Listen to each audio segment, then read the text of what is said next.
longest group motorcycle benefit run. Wow, leaves St. Augustine tomorrow, and get this, it goes all the way to Alaska. Channel 4's Nikki Kimbleton joins us now. This ride, of course, is probably raising money for a very good cause. It's raising money for an excellent cause, but it is 11,000 miles. So the folks that are taking part in this, they are very dedicated, because I think, 11,000 miles, I asked folks on my Facebook page yesterday, I said, what's the longest road trip you've ever taken? And I'm thinking 11,000 miles, I mean, your hiney's going to hurt after that for sure, but it's definitely for a good cause. In fact, the money is going to go to help parents communicate better with children that are born deaf. And joining us live this morning is Dr. Mike Tuccelli as well as Langridge.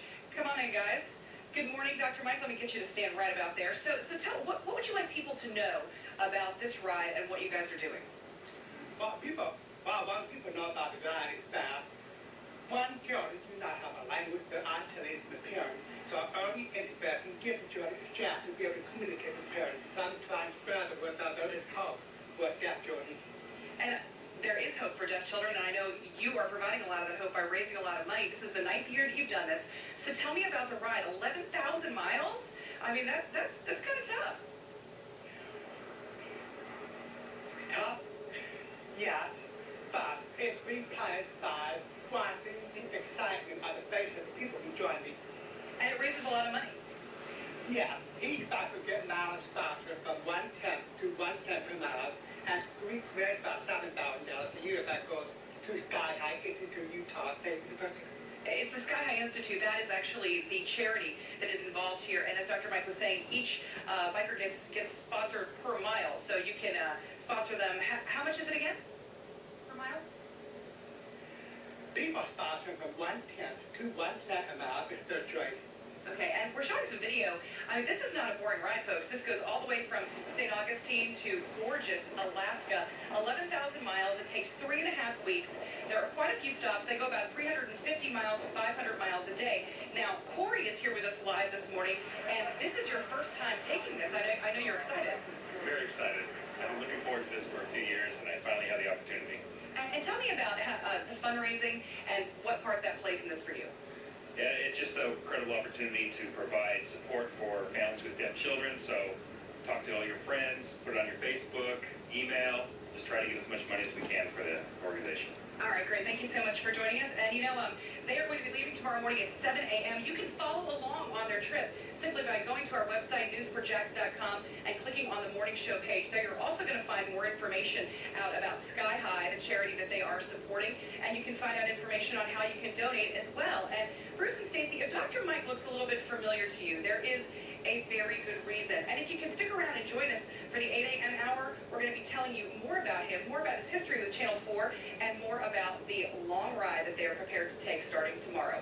We are live in Green Cove Springs this morning. Nikki Kimbleton, Channel 4, the local station.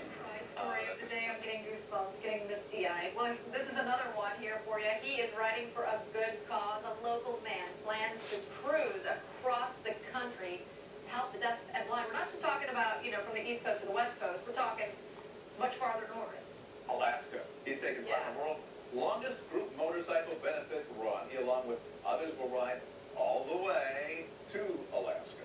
Channel 4's Nikki Kimbleton is joining us live with more on how the ride will help those in need. Good morning, Nikki.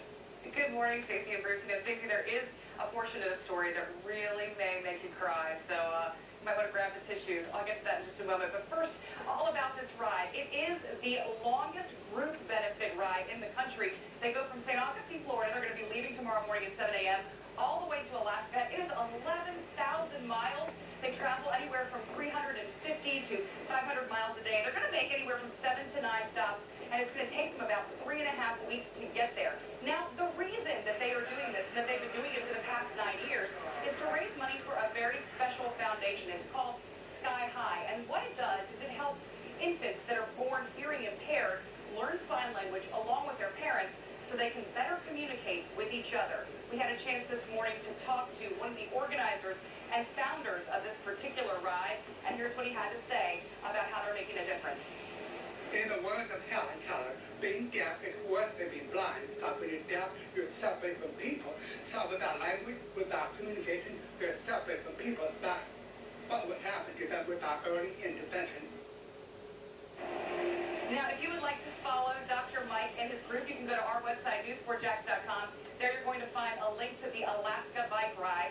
It is under the morning show page, and you can follow along with their progress once they leave tomorrow morning at 7 a.m. You can also find out more information about SKIHI there. So, Bruce and Stacy, if Dr. Mike looks familiar to you, it's because he has a pretty unique history with Channel 4. 4 years ago, Mary Bear did a story with him and walked through the steps of him getting his cochlear implant. But a couple of years before that, his son had won the show that used to be on Channel 4, Give Me the Mic.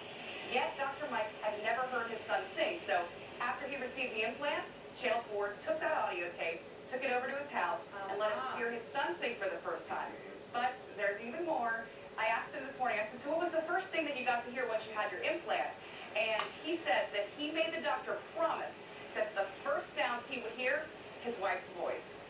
So that was, and it was so touching because they were both here this morning and they were both talking about it. Such a wonderful couple and a wonderful purpose for this ride. Once again, you can go to newsportjacks.com under the morning show page to find out more information and to follow